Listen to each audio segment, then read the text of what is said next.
Hi everyone, welcome to the um, today we are joined by Tyson Taylor. Thank you for Hello. joining us. How are you doing? I'm not too bad, no, thanks for having me. Good. to hear. Good. How have you been coping then during the lockdown, various lockdowns?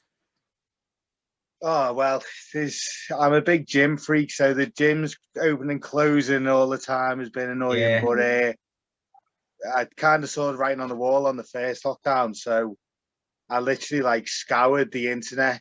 So it was like on Facebook Market, and I was on eBay and Spock, any app that you can just, that people are just like getting rid of stuff. I was on. So I've got I've got a really good little home gym going now. So it's keeping me going. But the motivation being in a little tiny room rather than being in a gym with loads of people around, it is hard. But and then the wrestling thing as well is not wrestling. It's coming up to nearly a year now where I haven't wrestled. So I'm chomping at the bit. But as I said to like other people, I'm treating this like, so like back in the day when like I always say it's like Triple H when he tore his quad, and then he comes back stronger than ever. So I'm treating it like an injury. Yeah. So I'm going away for a bit. I'm going to train and I'm going to get bigger and I'm going to look better. And then when I come back, it's going to be like I've come back from an injury and I'm ready to go again. Then that's quite a positive way of looking at it, really. It's a good outlook to have. It's a good outlook to have. Well, it's one of those things where it's nothing we can do about it, and it's one of those things where it's like I've always been like big on trying to look like a wrestler the best that I can. So it's kind of like just let me, so no one's wrestling at all, and I can just hide away now, and I've had a solid year of training really hard. So when I come back, you've got to see it as a positive like that. I'm sure there's been people who probably just sat there and like moped around and stuff like that. Where as soon as it happened, I was like, right now, I've got to just keep going. There's no wrestling, so what else can I do? All right, I can just train, in the gym and look better for when I come back. So it's kind of a mindset about everything, really. Yeah, I mean, I must admit, we've talked to other wrestlers. I've been quite amazed at their ingenuity at sort of putting together lots of different sets of equipment and that, in the gardens, like just using anything like bags of cement or something just to work out and train and, go that little bit further. It's like I say to everyone's like that. Training in the gym is part of it, and if you get wrestlers out there who aren't going to the gym, like then you're missing a big part of what wrestling is, because one, you need to be strong enough to lift people are putting their bodies in your hands, like you're putting the life in their hands. If like people are picking you up for a big slam or something, you're putting your body, they could mess it up really easy and you could hurt yourself, you could paralyze yourself, or you could even kill yourself. So you've got to have that strong, and I've always thought that way, is like I don't want to drop anyone ahead. I wanted people to be like, oh, he's a safe worker and stuff like that. So being strong enough to pick someone up and do everything that they need you to, because I'm a big guy anyway, and I'm a villain, so what the babyface like, they're all flashy moves and stuff. Like I need to be the post for him, so I need to be the guy that's flinging around and throwing them up to make them look good. So that's how I look at it. Do you find that villains should be more like powerful and what the faces should be, or the good guys should be more like quick and nimble? Well, yeah, I mean, in a way, we could say, but the biggest baby face in wrestling was Stone Cold Steve Austin, and I never saw him doing a Hurricane Rana. So, the way I always say, the way you are as a person should be how you are as a wrestler. So like you've got Dean Ormark there, like he's obviously athletic and doing the suit, but he's a good guy as well. Because I'm around him all the time, and he's always a people person. So even when he's out in the streets, people are like, "Hi, Dean, you okay?" And he knows everyone's name. He's like, "You all right, Mary? You all right?" Like and I say, "How do you know all these people's names?" He's just a man of the people. So it's kind of one of those things. So yeah, you've got to, it's got to come with the territory. So you and Dean live close together, then, do you as well? Oh yeah, he literally lives about maybe like 5 roads down from me. Yeah, I kind of looked out. It was one of those things, because Brian Dixon lives about roads down from me as well on like the other, like on the other side. So like it's one of those things where I've never there's a couple of times I've walked away from wrestling, Joe, and you just had enough, but I thought I've got everything at me finger. Like there's people who have to drive miles to come to Brian's shows, and I'm right here. Most of the times if Brian has a show. When you say Brian, is that All Star Wrestling? All Star Wrestling, Brian Dixon, yeah. So like if I'm ever working for Brian, which is where I mostly work, he'll just say meet us at the pub, which is literally around the corner from both of us, where there's other people who've got to travel miles. So I've never took that for granted, and it's one of those things where I've gone. It was destiny for me to be a wrestler, because just look how close everything is to me. Why would I throw that away? Because I'm really lucky. Yeah, but you are. It's a great area up there, isn't it? Yeah, there's a lot going on. Scene up there, Oh yeah, it's brilliant. So we've been speaking to other wrestlers, and during the lockdown, they said they've never felt so not injured. It's given them time to any bumps and aches and pains to heal up. That's one thing I suppose about it as well, isn't it? Oh yeah, there's I like before when we were wrestling, like before the lockdown first happened, I was getting up like a 70-year-old, where now I'm only getting up like a 50-year-old. So I can see myself getting better. But it's one of those things as well where I miss being sore. Yeah. It's you get up in the morning, you can just feel your body. And the funny thing is I'm a teaching assistant. And it was a job that it was like one of those things where I thought, right, I need a job, because obviously the wrestling can't pay for it. And so for what job can I have where I'm going to have all the half terms off, which is the busiest times? And I thought, I'll just be a teaching assistant. So we'll finish on like, all the teachers finish for the summer in like July, and they're like, bye. And, they'll go off, and then I'll start, the camps then. And it's just 6 weeks of just non-stop, just wrestling and traveling around. And I'm crawling through the school doors, because I'm a broken man. Why all them are like, I was sitting in the garden all the day, and I've got a nice time. Talking about their summer holidays abroad or something like that in the good old days before lockdown. They've been on holiday, and I've just been, trekking up and down England. I'm surprised that they said to you, hey, we went to holiday camp, we saw you wrestling. I know, to be fair, there's a couple of times where that's happened, actually, to be fair. They said, like, we saw you in, Haven, and all of a sudden you just come out, and obviously I can't see them because of the crowd, but they come back into school and say, oh, my kids saw you, wherever. It's gonna have to get big crowds, don't they? These the camp shows as well. Yeah, the camp shows. I mean, not last year, the year before. So with the camps it's so you pay your money to stay, and all the entertainment's included. So it's one of those where people are just obliged to come. Like, oh well, the wrestling's on at 1:30 or 12:30. Might as well just go and watch them. If it's sunny outside, it'll still be packed, because people it's kind of just like, it's one of those things where it's just the British holiday style where you go and watch the wrestling. Yeah. So it's like embedded in the society of like like British holiday goers. So it's always naturally busy. But there was one time, not last year, the year before, it was really raining outside. So there's not much to do outside. So everyone just decided to come watch wrestling. And I was speaking to the security guard, and he said there was over 1,000 people in this room. And I mean, it was rocking. It was rocking. Yeah, because I could imagine it's a good thing, not only for you, because you guys get good dates out of it, but it's also a chance. Some people will go and watch it, and they'll go and see other shows then, won't they?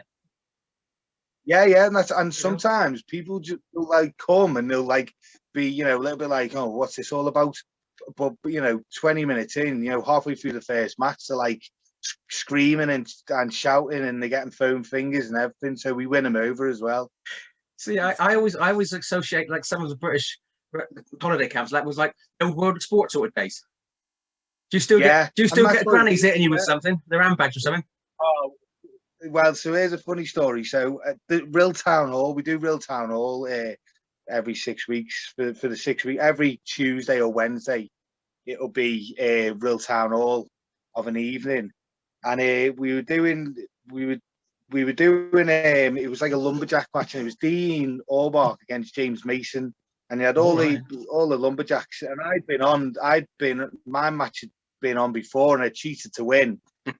So then I was one of the lumberjacks, and I remember they threw Dean out, and we're all beating him up, and I just felt this like stick on, like hit me on the back of the head, and I was like, what on earth was that? And I turned around, it was an old man. God rest his soul, he's probably not even around today, so R.I.P. if he isn't. But and so he hit me on the back of the head, and I turned around and went, what the? And then he whacked me again on the front of my head. So it was just like, and there was like a security. I mean, we call him security. He wasn't. It was a guy who helps us, Lawrence. I was going, Lawrence, what are you going to do? And the poor fella could barely sit down.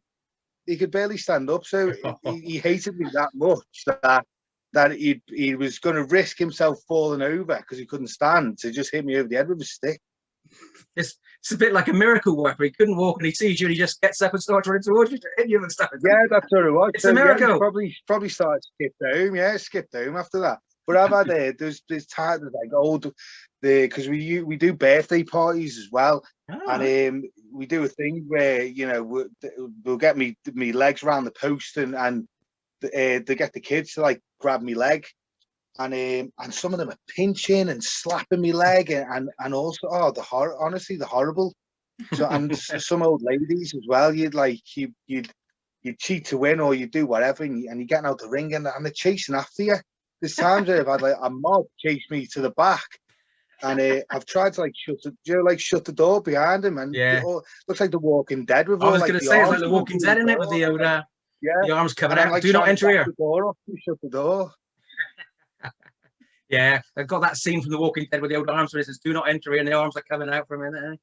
That's what it was like, and I'm just sitting there like trying to push this door, but then I think to myself, like, I've done my job there. If they want to physically harm me because you hate me that much, then I've done my job. You're doing your job well. So you're a fan of The Walking Dead then, I take it, or is it just something you've seen on something? Oh yeah, I love it. Well, not so much now. I haven't really watched it. I think a little part of me died inside when he killed. Because my two favourites were Glenn and Abraham. Oh, right, yeah. So didn't they die around the same time? The kid got both killed on the same episode. I just thought, what? And then it was just for that whole season, I was just in this like haze of like I didn't really know what was going on. And then it just kind of it just didn't seem as good for me. There was no characters that I could, that I fell in love with like them two. So yeah, I haven't watched it for a while. I'm the same. I sort of started falling out of love with it. Maybe when they started bringing in too many, and they were fighting amongst the humans too much. I did like Negan as a bad guy, and I've got Russell the Brain as a bad guy. I liked him, and but I haven't seen it for about 2 series now. I think it's kind of jumped the shark. He's a baby face now, so is it? What's all that about? Nah, that won't work, would it? Really? Yeah. I mean, I think they jumped the shark a bit when they started having too much like with tigers in it and that sort of thing. It's crazy. But nah, it's not the same now. I was just about to say that. Yeah, I remember they were having like a fight in Alexandria. So they're all fighting, and then all of a sudden this tiger comes from somewhere. I was like, where's this tiger come from? And it was just like, this is starting to get a bit ridiculous now. Yeah, I sort of started going off about that time.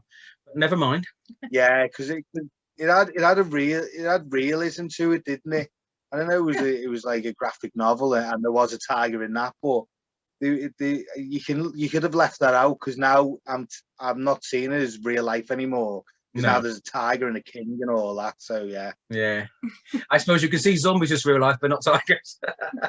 Well, yeah, and here's a funny thing, because I'm Joe, when you watch like a superhero film or something like that, and they jump dead far, and as if you can do that, and you're like, you got a problem with that, but you're okay with a guy getting bit by a radioactive spider and becoming Spider-Man. You draw the line there. Or coming from another planet. Yeah, exactly. Yeah, you can come from another planet, but don't jump too far. That's against physics. Yeah, don't jump a tall building. Yeah. So what got you interested in wrestling to start with, and when did you realise that you wanted to actually become a wrestler? Well, the thing is, like when you do interviews, people they'll tell you like the defining moment where like they watch wrestling for the first time, but I can't really remember it. I've always just always watched wrestling, and I can't really remember the first time I come across it. The first memory I can of watching it was like Hulk Hogan and the Ultimate Warrior. I think we had like a tape, like a VHS tape or something like that. So we used to watch that all the time, and then we always used to watch like it was a Hulk Hogan to the cartoon. So it was like Hulk Hogan's crew against like Roddy Piper's crew. I remember always watching that. So, but I've always watched wrestling. I can't remember a day that I haven't. But the moment that I knew I wanted to be a wrestler it was The Rock against Triple H at Backlash. And I don't know if you remember this, but Austin was out with an injury, but he was going to come and be in the Rock corner. So the Rock's, against all the odds, he's against McMahon's, he's against Triple H, and Austin hasn't arrived. The McMahons have done something, so he doesn't arrive, and they're all beating up the Rock, and then all of a sudden, Stone Cold Steve Austin's music hits. He starts playing, chair shots everywhere, stunners and that, and then the Rock wins. I just remember watching that going, yeah, I want to be a wrestler when I'm older, and I must have been about maybe 10, 11. So ever since I was 10, 11, I always wanted to be it.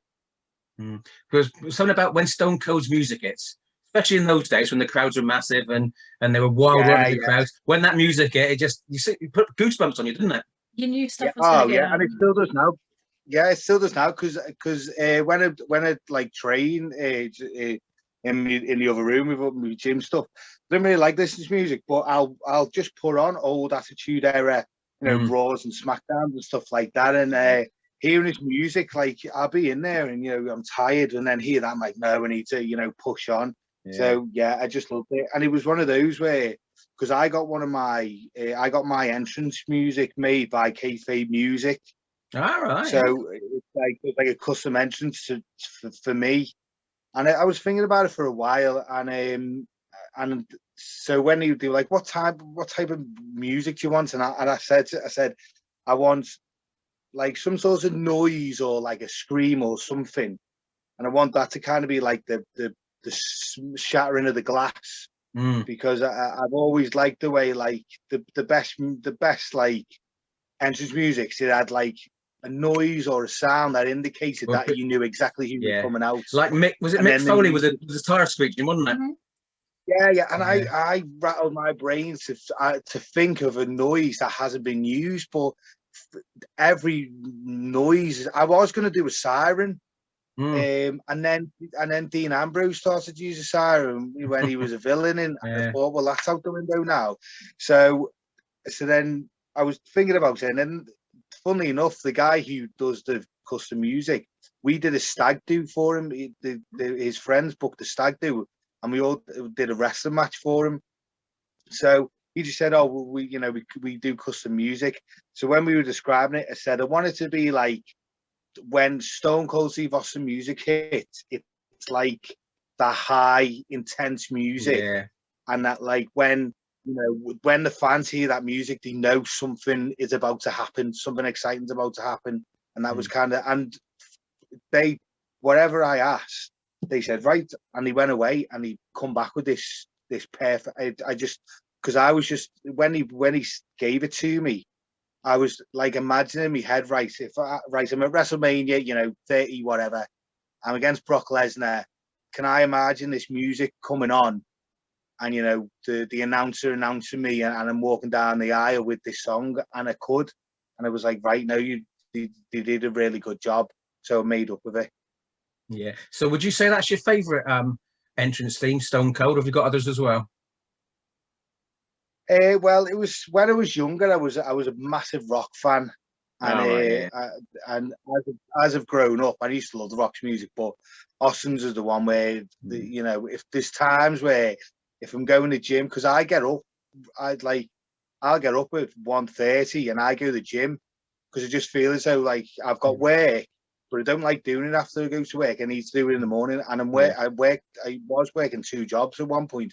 So one job started at 5:30 in the morning, and then that finished at 8 o'clock, and then my other job, my school, teaching assistant job, started at 8:30, and I thought I don't want to do it after work. I want to do it before. So I was getting up at 1 a.m.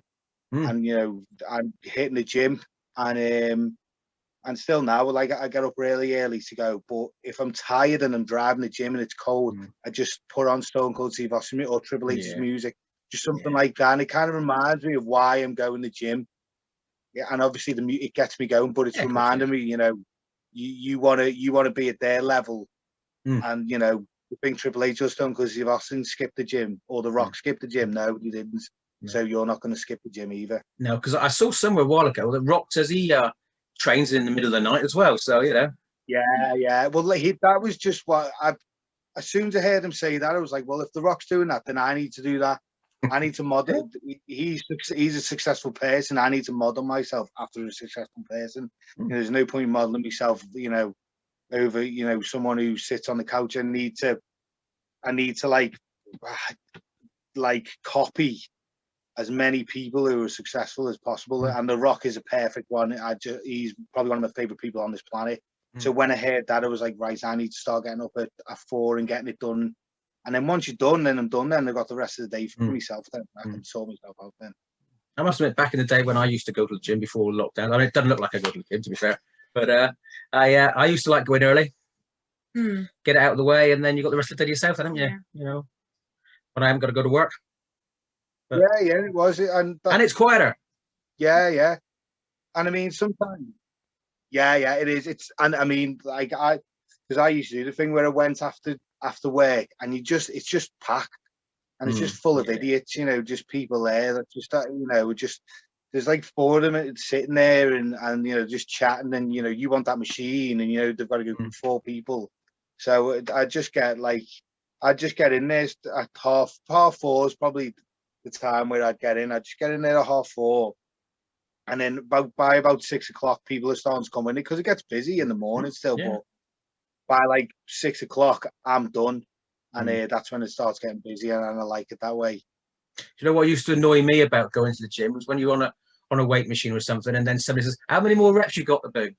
And I'm thinking, I know, yeah, that's and then you're kind of rushing then, because I like to I like to take my time, so I feel like I'm rushing. Sometimes it's the acid. Even if I've got 3 left to go, I've got 1 left, mate, because I can't be bothered just hovering over me. Yeah. So when you decided you wanted to be a wrestler, then how did you go about finding a training school? What was your training experience like? Well, so it kind of just fell in my lap, and here's another thing of why I would never throw my wrestling career away, because I was driving with because I had a friend who liked wrestling as well, and we drove past, and it's this really old. It's like it's derelict now, and I'm surprised it's even standing. It's like this really old building, and it was like a swimming baths. It was like a sports center, but don't think like sports center. Like, this was old. Like, there was paint falling off the walls. There was in the paper they found like there was rats in the pool and everything. So it was really run down. It's closed down now. That sounds like our local Riverside. That sounds like our local sports centre at the moment. But it was like, honestly, it's not even like it's called a sports centre. It was just this old building that's probably been there since before the war, and it's just managed. I don't even know why it's still standing, but we were driving past and had this big banner, and it said wrestling here, and it had like a cartoon picture of a guy like German and another guy, and he had like sort of like amateur singlets on. So remember me going, "Oh, we should go, and after I was up for it. Every week I'd say to me, "Oh, are we going?" He said, "No, I can't this weekend." So in the end, I said, "Do you know what? I'm just going to go." And judging from the poster, I just assumed it was amateur wrestling, and I just thought, "Well, Kurt Angle was amateur wrestler. That would be like a good way of getting in." And then when I walk in, it's like a massive ring, and then there's Dean Allmark and Robbie Dynamite. And it was the All-Star Wrestling School, like, and that's where it was. And it was literally a mile, like maybe a mile and a half away from my house. So I just walked in, and I remember speaking to Letitia, Brian's daughter, and I said, "Oh, can I just come down and watch for the first week?" She said, "Yeah, come down and watch." And I was going to stay there for a while to watch it, but I was that excited to try and get in the ring that I wanted to get in, that I just had to leave. I was like, right, I've messed up here. I should have really just started today because I'm dying to get in there. So after about 5 minutes, I said, I'm going. I'll see you next week. So then it was just right. I'm going to start next week then.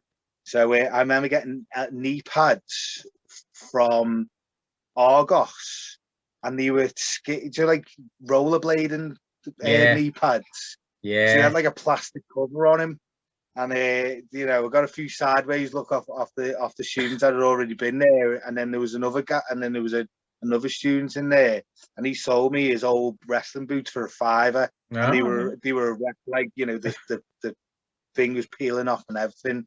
So, and then I was just away with the races then, and then it was just a case of like just getting used to things. And what Dean, so you had Dynamite in the morning, you had Dean in the afternoon, and Dynamite would teach you like all like the technical stuff, but you do it on the mats, and you were bumping on I mean, you weren't even mats, it was like you might as well just been bumping on concrete. So you would bump it, you were doing flat back bumps, somersault bumps, face bumps, fishtail bumps. You'd be taking hip tosses, suplexes, slams on this mat. And then if you could walk after lunch, then you were in the ring with Dean then, and it made you appreciate the give on the ring after you'd just been bumping outside. It's surprising really when you actually get into a wrestling ring. I've been in there a couple of times just to do a draw or something, and at half time, and it's surprising there is a bit of give in those rings, and it don't look like it when you're outside, but when you're inside, there's a little bit of give, not a lot, but a bit, isn't there? Well, that's all you need. See, there's people who think that the more padding you get, the more padding you have, the softer it's going to be, and it's not. No. It's all about like the give of like the irons underneath. That's what's going to be. I've seen people in the I remember. See, I used to this how far along I've been doing it for. I remember we did a show for Oric Williams once, and he wasn't doing it. It was his wife was organising it, and they were laying on. It was just like underlay, like underlay that you get under carpet. That's all they were rolling out. And I just remember looking at that going, "Oh, that's I'm not too sure about that."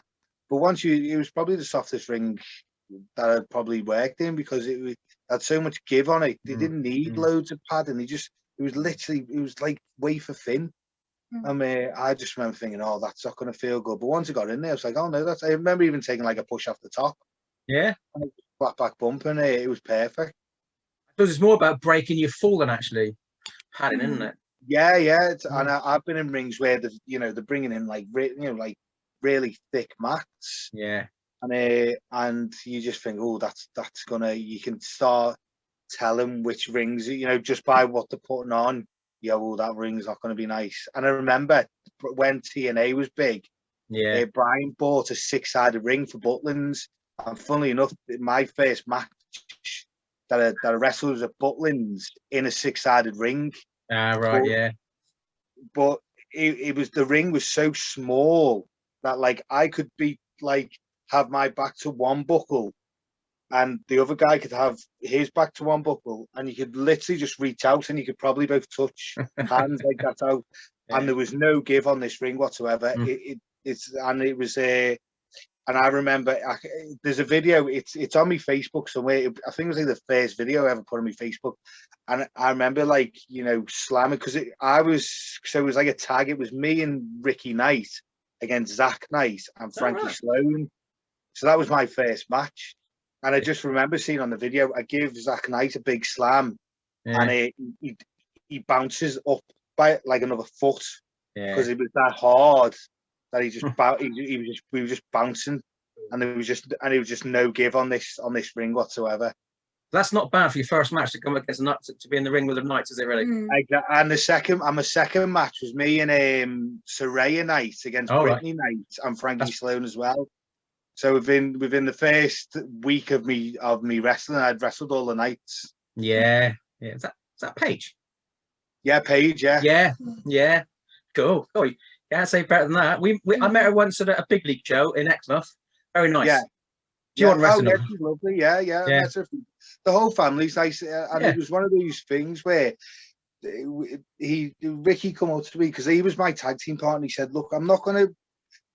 We have a certain finish to the match, and we'll tell you that, and we'll tell you to start. But everything else, don't worry about it. I'll tell you it." He said, "Because me and you, we're tag team partners. I can tell you what to do, and it's not going to sound stupid." Yeah. So when I got in there, he was on the apron. He's going, "Slam him, slam him, slam," and I just, I'd slam him, and pin him now, pin him. And it just looked like he was telling me what to do. It didn't seem out of place whatsoever. Well, no, he's your teammate, yeah. Yeah, and then it was like, well, give him a suplex now, and he go, all right, tag me in, and then tag. They go, right, we'll give him both a back elbow, and it was just, I was like, this is amazing. So ever since then, I've always been one to like not remember.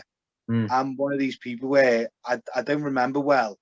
I'd prefer to just go in there and call it, and it's one of those things as well is people they set out the match. They know exactly what to do and start to finish, middle, end, semi-middle, semi-start. What happens if you go out there and what you're doing, the fans don't like it? What happens if they're not feeling what you're doing? You're just going to carry a match on. You've got to be, by the time they go out there and the fans aren't feeling what you're doing, so you're like, right, well, we need to kind of figure out what they like. It's nice that you've got the adaptability to do that, though, wouldn't it, as well? Oh yeah, and I think it's a lost art nowadays because everyone's so focused on having 7 false finishes and can't forget to put me me dive in there and stuff like that. Where if you can just feel the crowd. I've never been a big flashy person. Yeah, I remember we were doing one show, and I called an axe handle off the second. All right, the referee was like, axe handle off the second. I haven't heard one of them for ages. This is my move.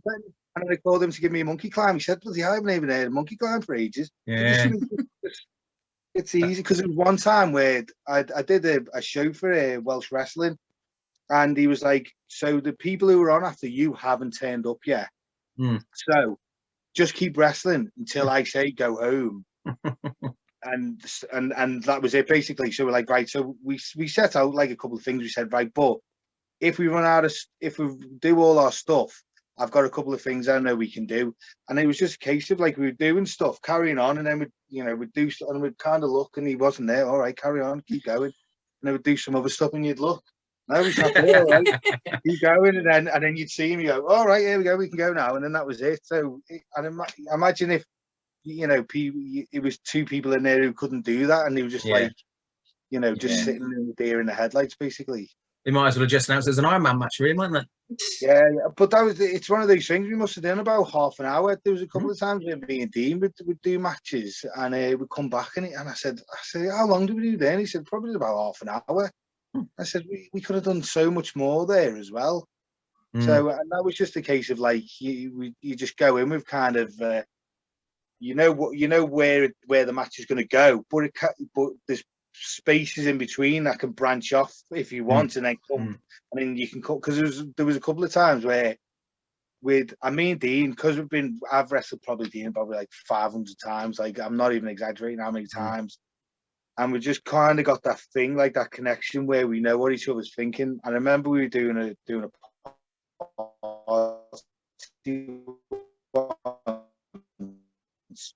and we did a thing where, so we just kind of looked at each other, and we knew, right, all right,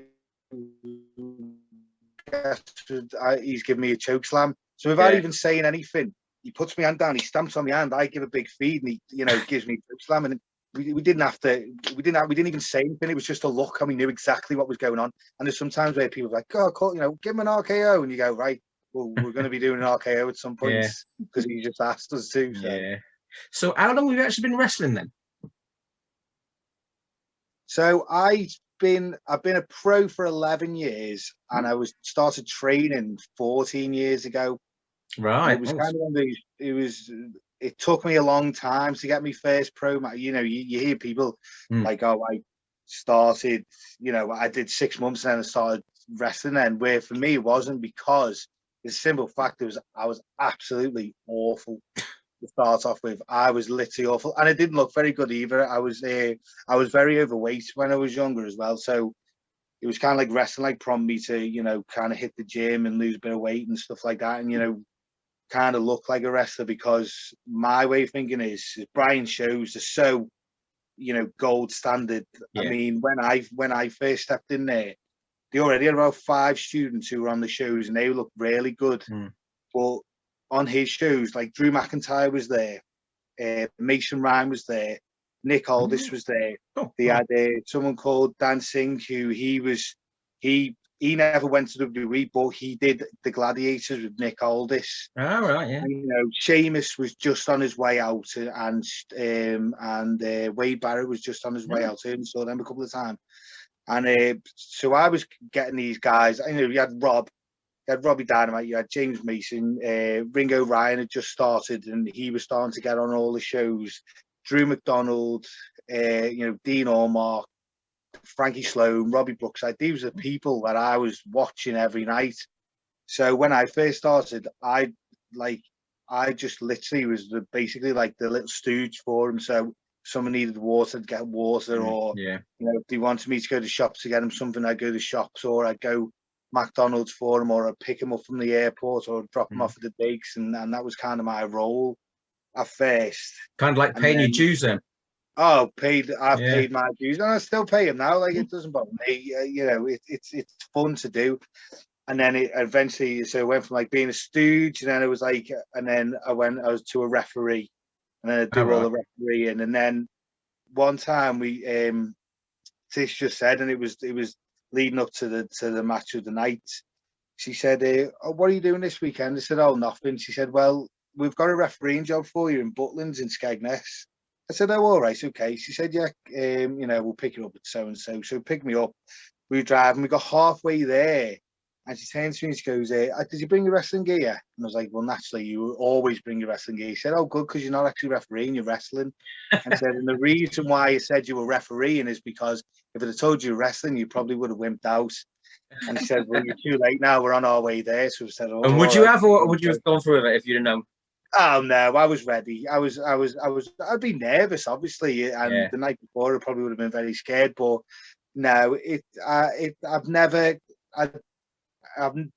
nervous, but I've never doubted myself when it comes to wrestling, because, like, it's just, I feel as though it's something that I was born to do. So I've never doubted myself once. No, good.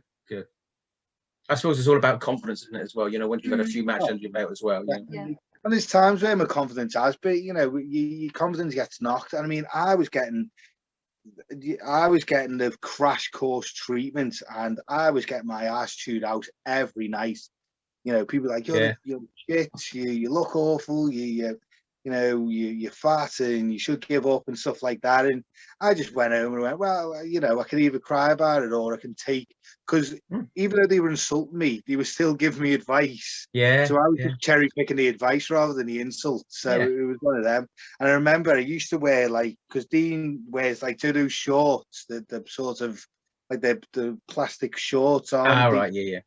So I remember I was wearing a singlet because it was overweight as well. So I thought, I'll wear a singlet to hide me gut. But I wear these shorts as well because that'll hide like me gut again. And obviously naturally it's like, well, my teacher's got shorts, so I'll wear shorts. And I don't even know if you remember, there was a website called eLucha, and they used to do like wrestling gear. This is years ago now. So you had like High Spots, and then you had this other one called eLucha, and they only did it. And I remember just getting this, like, it just looked like tinfoil. It was like tinfoil shorts and a tinfoil.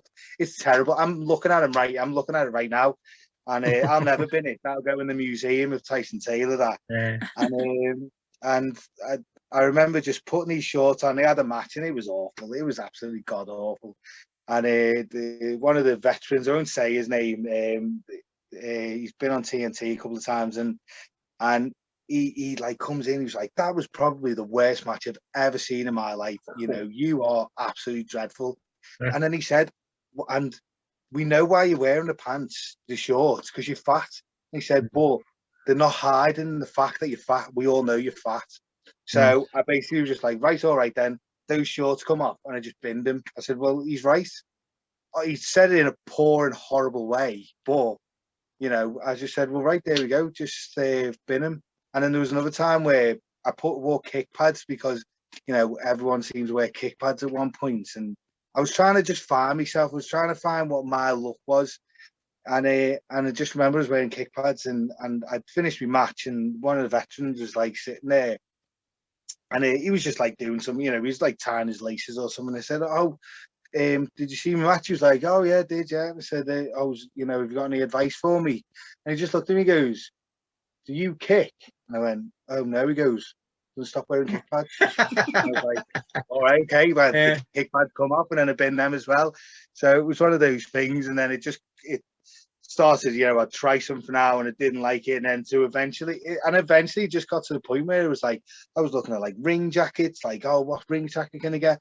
Should have come out with a mask, should have come out with glow sticks, and I just thought, why don't I just come out in a singlet with boots and knee pads, and I'm ready.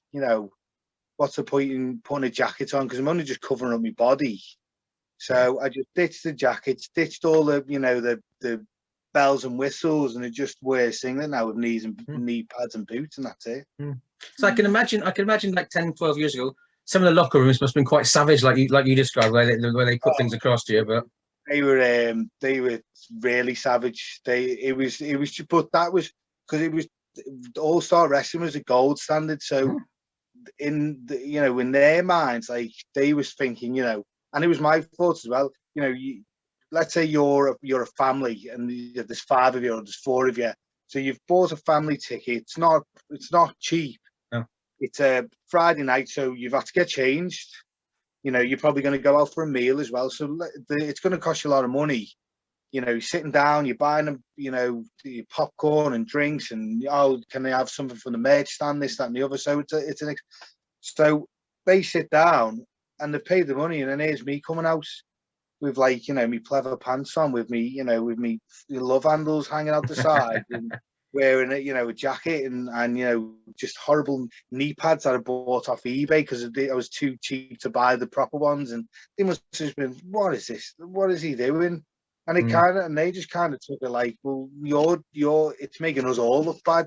Yeah. So I had to learn really quickly, and then the matches as well. It was one of those where the matches were so bad it just killed the crowd. So anyone before us didn't really mind. Because we're like, oh, well, by the time these 2 idiots have gone out, I've had my match. But there's people after us, and they're like, if we're third on the card or, second, like, oh, cheers, now we've got to win this crowd back because you've absolutely put them to sleep. I suppose it's like the old saying, a chain's only as strong as its weakest link, isn't it, really? Exactly, yeah. So, and for the longest time, I was the weakest link, but look at the people that I was up against. It was, and it's even now, like, it's brought me up to their level, but they're still there, and I'm just, just underneath them. So, but I'm happy, I'll get to that point because the people that I'm around, the people I'm even still now, doing it for, 14 years, I'm still learning. I still sit down and still watch all the matches, because even if you just learn one thing from the night, you've learned one more thing than what you didn't.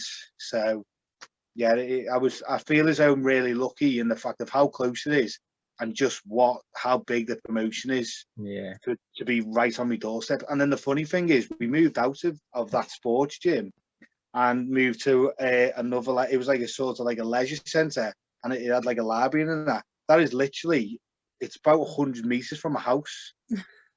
So it got closer. How it could have got even more closer, I don't know. And then it moved from there, and it moved to like a retail park where it is now, just down the road. And it's literally less than a mile away from my house. So, I've kind of looked out by living here, and I just think, I can't throw that away. I can't throw it away. Look how easily accessed everything is for me. I mean, it's down our way. It's a lot of it's quite spread out. I mean, you've got a training school in Plymouth with Reach, and then you've got one in Cardiff. No, sorry, Newport. But apart from that, there's not really a great deal around this area now. So you're lucky in that respect. Yeah. And there's quite a few. So you've got Infinite Pro is round here. You've got PCW, which is only like, maybe like a 50-minute drive. It's not too bad. And there's others like potted around. You've got some in Manchester, and then you've got some in North Wales. So there is a lot going on around here. And you know, you got a Future Shock and all that, and which is in Manchester. So there's a lot going on. And then literally, I used to train at Zach and JD school as well in McGull. And McGull's not far from me either. That's, you know, less than an hour away. So there was training schools and shows that I could just all around here. It's like a good little club to be in. Because we got to travel quite a long way to watch a show, haven't we, really? Sometimes, yeah. Usually. They don't have many in Exeter, to be fair. Yeah. Yeah, and it's one of those things as well. And because they have the shows in the same place as well, so you know exactly where you go, and you've been there once, and you just know exactly where you're going. So there's none of this like, oh, we're up here now and then we're moving down here. Most of the time they're just in the same venue every time, so you just know exactly where to go. Yeah. You've never had the case like I did this way once. A promotion went to one place and the ring went to another place. Oh yeah. Well, we did one for I remember we were doing a show. It was for a friend as well. He tried to put on a show in his hometown in Wales, and so it was in like his old primary school or something in the hall. And I remember the show started at like 7:30, and we're like, oh, we'll get there for about 6 o'clock. You know, it wasn't like we didn't have to get really prepared for it. And we get there and there's no ring. And the guy had been pulled over and had weighed his car or something, or his van, and it was over. Yeah. So we got it impounded. And in the end, we had to call a guy from Newcastle, and he had to like get everything sorted and drive it all the way down. So, and he probably got there at probably about maybe like 7:45, so it should have started. It wasn't a bloke called Drake, was it? What's that? It wasn't a bloke called Drake, was it? No, it wasn't a bloke called Drake, no. But yeah, he come up and then did the show. And I mean, the show it didn't draw that many people. It probably cost them more than it did, which is the kicker out of it. You know, the ironic thing, it probably cost them more to get the guy from Newcastle's petrol than what he got on the door. Yeah. So, but it was one of those, you just live and learn and stuff like that. You do. Yeah. So we've mentioned that you work the camps with All Star Wrestling. How does that experience compare with working for other promotions and your regular shows? Oh well, I always say it's if you're just starting out, it's a crash course for you. And I remember the first summer I was a completely different wrestler from the start to the finish of that 6 weeks. It just opened my eyes to so much stuff. And what the setup is so because you're doing about 11 shows in 7 days, so you just constantly, it's like that. You've just got to, and you're putting the ring up, you're taking it down, moving it, and sometimes you got 3 shows a day. So the guys who are working that show, they're the one picking the ring, putting the ring up, taking it down, driving to the next camp, put it up again, do the show, take it down, drive to the next one, and you just keep doing that. Get your head down for a little bit, back on again the next day. But to make it easier, you'll just be working the same guy for the whole week, and you just have the same match. And people will say the best way to learn is to have a different match every time, and that's what will make you learn. It might make your memory better, but I'm a strong believer is have the same match, and then you can start understanding, because you know the match already, because let's say you've done it 2 or 3 times, you start to understand where the crowd are going to start reacting strongly. And then because you're not thinking of, what's coming next, your personality comes out a lot more. So then you kind of learn and like, right, I can show out here, or I can choke them on the ropes here, and I know that I'm going to get this reaction from the crowd. And the psychology of it, you get it more if you do the same match, because if you're doing different matches, you constantly, especially when you're new, you see that. I know people who've just started. I can tell, because there's nothing. You always seeing on the face the thinking. You can see the cogs moving because they're trying to think of the next spot. Where with this, you've done it 3 or 4 times, and then sometimes you might be on with the same guy again the next week, or he might go another week somewhere then you might go another week somewhere, and then in the third week you might meet again, and then you're on again. So you just go, oh, same as last time, and then you go, yeah. So you could do the match, let's say 24 times, the same match, and you start, and now you can start working. Now you know what the match is. You start working on your personality, and start working on, right, what can I do to, you know, get the crowd booing me, or, you know, what can I do with the referee to like, you know, make me seem like a villain. And it works the same with babyface, because at times where I've had to be babyface well. And you go, right, what can I do? You know, you do like a shine or something, and you don't really quite get like the reaction. You go, all right, maybe you need to tweak that a little bit. Maybe he was doing too much. Because let's say I'm giving him 2 arm drags and 2 hip tosses. You give him 1 hip toss, you go, way. Give him the second, you go, give him the first arm drag, you go, way. Second arm drag, you go, way. Hip toss, way. And then nothing on the. So then you go, right, okay. So why don't I just give him 1 arm drag and 1 hip toss and just put it right down? And you start learning stuff like that to like get all that muddly, you know, like start shaking off the fiddly thing, because you fiddle when you're like a young, you know, wrestler. You kind of, you can just tell you're too quick. Where you can, you know, when you're a babyface, there's times where you can just stop and let the fans appreciate what you've done, rather than like you're coming 100 miles an hour. And there was times where, you know, I would, you know, someone would have me in a chin lock and they go, right, you know, we're doing this now, and I'd go, and they go, no, you don't have to go now. And you go, oh, you don't even have to get, you know, you kind of like light bulb went off. Oh, you don't even have to go right away. All right, okay. It's one of those things where it's like, when they call when they call something, you don't have to do it right there and then. He's just telling you, like, this is what's coming up, and when we're ready, we'll go. Yeah. So, do you think is it easier being a good guy or a bad guy? There's not much difference in it. What was that? Sorry. Do you think it's easier being a good guy or a bad guy, or it's not much in it? I think it depends on you. So me personally, I think it's easy. People are going to say, oh, it's a lot more fun. And it is a lot more fun of being a villain than a babyface. But I just feel as though I'm a natural villain. There's just something about the structure of the way a villain is that works for me. And then you get some people who, you know, who are just naturally a babyface. Like I've seen, you know, trainees come along and they've been really flashy as a babyface, and you go, whoa. And then, you know, because sometimes when you're like starting off, they just slot you in wherever. So one day you could be a villain, one day you could be a babyface. You haven't established yourself as the figure of what they want you to be. So and then you just see them, you know, they'd be absolutely smashing as a babyface. Then when it comes to being a villain, they're just not that good. So I've always kind of like led towards it. Like I like being a babyface and everything, because you get all like the, you know, you get all like the cheers and everything.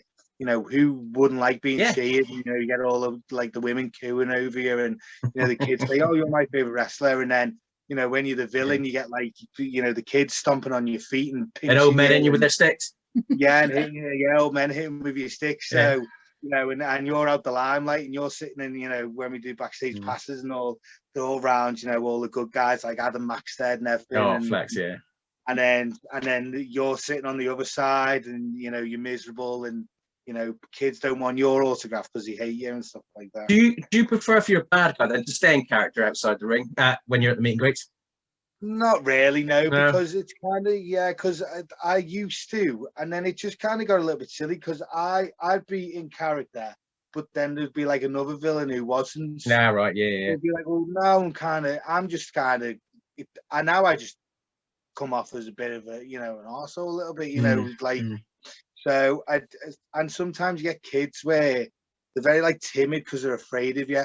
And I haven't got the heart to, you know, I haven't got the heart to be like that. So, yeah, you just kind of like, you just see a kid and you go, oh, you know, I'll just let it go. Because they kind of know, but it's one of them where I just haven't got the heart to do it. But there's certainly some wrestlers out there you can't turn bad guy no matter how much the promoters try, can you really? Exactly, yeah. And some people are just naturally really good at it, and but I've always just felt a little bit uncomfortable, especially when it comes to like a kid feeling like upsetting a kid, or making them happy, Mm. I'd lean all on the side of like send everyone home happy. Yeah. You know, don't want no tears Mm. because I've said something, especially at a time when I don't need to. No. You know, No. everyone's just signing autographs, so I don't want to be the one who, like, the parents go, "Oh, he was nasty to a little, you know, Bobby here." Bobby was crying his eyes out. So yeah. But first time we saw you was when you wrestled for Big League Wrestling in Yeovil, where you took on Eddie Ryan. Also saw you take in the Golden Keyboard match in Exeter, a 5-man ladder match. Yeah. That was a fun match. So how did you find your way into Big League, and what was it like working with the promoter Lewis Rotterdam? Well, I every podcast I go on, I always a big thank you to Lewis, because he literally was the first guy to ever take a chance on me. And before Lewis come along, like I'd be like, because I'd work for Brian, and for some reason All Stars kind of like disconnected from the independents. So like, I don't know where this disconnect. It's like two different worlds, isn't it? So so I'd be, you know, messaging promoters saying, "Oh, I've worked for this. I've trained under Dean Allmark, this, that, and the other. You know, I've worked for All Star Wrestling," and they just weren't interested. They wanted the star power people. You know, they wanted, the Mark Haskins and stuff like that. Where but I was like, well, I can't get to the Mark Haskins level unless you give me a chance. Yeah. So, I always just say, just give us a chance, just give us one chance, and I promise you I won't let you down. And then, because Clint, because Harlem Bravado was over, and he was living round here, because he was living in the digs, and the digs isn't far from my house. So, and we'd train together and stuff like that. And so he was on the show, and he was like, "Well, I can get you on." And it was a rumble. They had a rumble on like a couple of weeks before. Yeah. Or a couple of, like, I think it was the show before before I went against not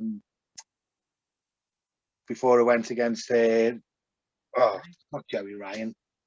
I forgot his name now. Eddie Ryan. Yeah, sorry.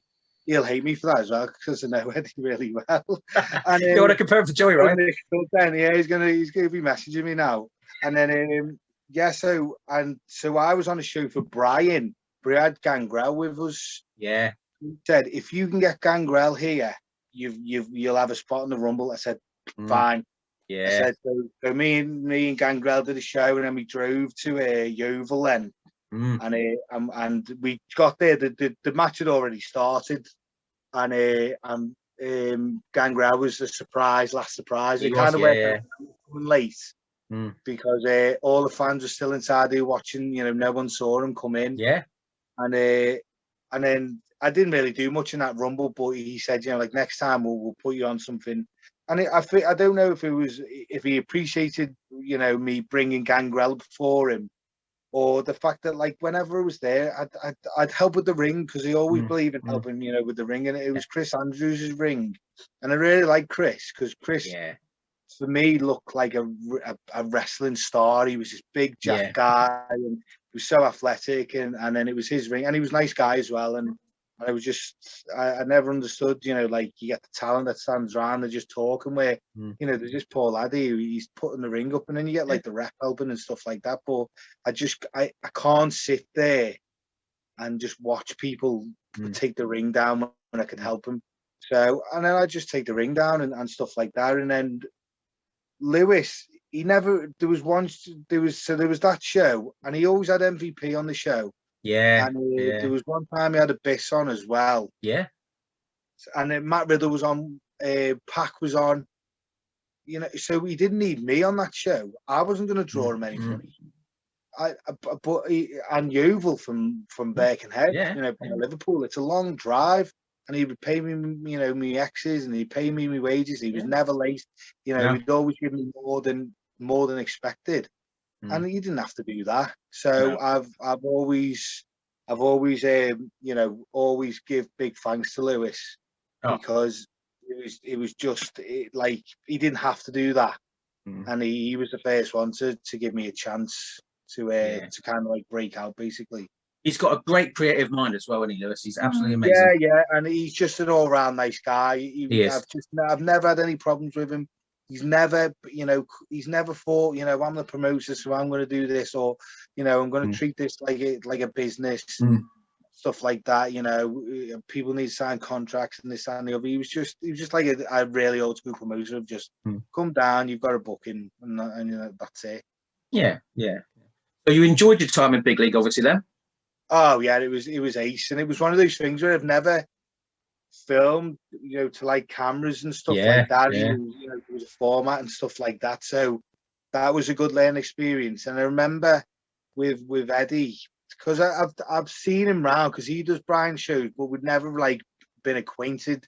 Yeah. So and I'm always, if I'm ever on with someone, I'll research the matches and I'll kind of get a feel of what moves you do, and then I'd rather see what they do, and then I can kind of like go away then and kind of go, well, he can do this, and then that'll lead into that, and because I'm all about the why you're doing the moves rather than how good you can do them.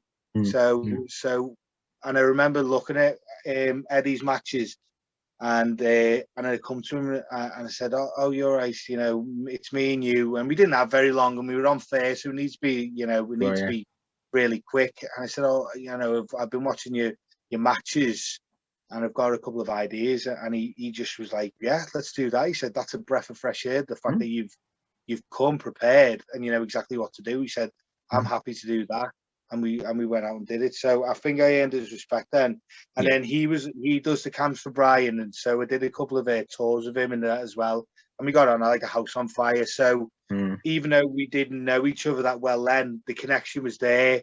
And then we built a friendship a little bit later on down the line then. Were you at the Creeley shows just outside of Exeter then, year before last? No, we didn't, because funny enough is because I actually was popping in and out from America. It was actually in the circus in America. They were doing tours of America, being in the circus. So when I did the TLC or the keyboard match, I just literally landed back like maybe a week before from America on a tour. So and then I remember messaging him saying, "Oh, have got any space?" He said, "Yeah, we'll throw you in the TLC match." Yeah, because that was a hell of a match, wasn't it? Yeah, it was. That was. We enjoyed it. And that was the fair. And there's another learning experience for me because I've never done anything like that. So it was good to. And we all just had fun, like putting this back together, and we had all. And I remember I think we only had 3 tables or 2 tables, and I was like, I want one of the tables to put someone through because I've never done it before. I said, I'll stamp me mark here and say that I want one of them tables to put someone through, and he said, all right. So I got the chance to put someone through a table, and then I remember we were doing the someone was giving me a moonsault, so like I had the ladder on me. Talking over in the back, and and then we'd go through, and then he'd come to the bit and he'd go, right, and then that's where it hit you with the moonsault on the ladder. I said, all right, okay. And then we go over it again, and he'd say, and that's the time I'm going to hit you in the with the ladder. And I was like, all right, okay. And then when I got there with the ladder on me, and I was like, he's going to moonsault I've got a ladder on top of me, and he's going to move. This is going to hurt. And it never clicked until I was lying there. For the whole, if we were calling it, we went over and over again, and he'd come back to that, and then that's where I'm going to hit you with the moonsault and like that. All right, okay. Never crossed my mind once, and then I lay there with the stand on me and said, "This is going to hurt. This I can't believe it. Only just took me to now to realise how much it's going to hurt." And then it did hurt, like so. But yeah, it's a shame. It's a shame big league finished because we'd love to see you back there again. I know. When I actually put a post up because I'd gone to America and come back, and then I said, I put a post in, can't wait to get back to the big league. And I remember someone said, they've gone out of business, and I said, you're joking me. I can't believe that. I was absolutely gutted because I felt like they were they had just a good structure, everything seemed. And then I tried to go on Fight TV as well to try and get like the shows that was on, and they're all been taken down and that. And I'd paid for them because I mean I'm one of these people. I don't mind paying for the it's only a tenner to I don't mind having you know, the DVDs of me on the shows, and I paid for them. So, and so went back on, and it had all been taken off, and I was absolutely gutted. So I don't know where they are. I might get in touch with Lewis, see if he's got, like, the footage or a DVD of or something. I think Lewis had plans to start his own Big League BLW network for a while he was still going, you know. And I remember him talking about stuff like that. He just had great, like, ideas, and he was always looking forward. Yeah, and he was always thinking outside the box, wasn't he? Yeah, he was always, and he had some. It was such a surprise that he could never fill that venue, because he'd have some, like, really big names on there, and there was always stuff going on. And I remember, because his brother was on the shows, wasn't he? Adam, the Snake. Yeah. What was his name? That was something De Silva. His name. Adam De Silva Rossiter. Yeah, the Snake. We used to call him. Adam De Silva. Well, funny enough, Adam actually used to come to the All-Star Wrestling School. He used to drive up and train on a Saturday, so I knew him quite well. And then I just remember seeing him and how he was, his character, and he was, like, hated. Oh yeah. Oh, this guy knows exactly what he's doing. Yeah. And then there was a time where he come out with a snake. Oh yeah, like that. And that was at Yeovil, wasn't it? Yeah. It's just him and his brother. They both got the same mindset for wrestling. You know, it's always above, like, make things look big, rather than, you know, the people who kind of just, like, he was trying to kind of express himself as a wrestler, and then his brother was trying to express himself as a promoter. Because he was involved in 5-star for a while, what it was going as well, you know. So yeah, I did see that. Yeah, I mean, those 5-star things on paper, it sounded amazing, you know. They did, because we've got the Liverpool Echo here, which is like a big arena, and they do, like, WWE and all stuff like that there. And I remember it saying, like, 5-star wrestling is going to be here, and it's going to be live on, like, telly or whatever. And then I go, oh, do you know what? This could be really good. Arena shows. Yeah. You know, and he had some good players, like Rey Mysterio was on. I remember Maxted was on it and stuff like that. They had some good names. And then you just saw, like, the crowds. Like, oh dear, it's kind of flopped there. I don't know why it didn't take off, to be honest with you. Well, the thing is, for me, wrestling's took such a nosedive at the moment. Yeah. And I feel as though, like, it's kind of scoffed at a little bit now, where it's just too, I mean, everyone knows WWE. WWE is like the Disney of wrestling.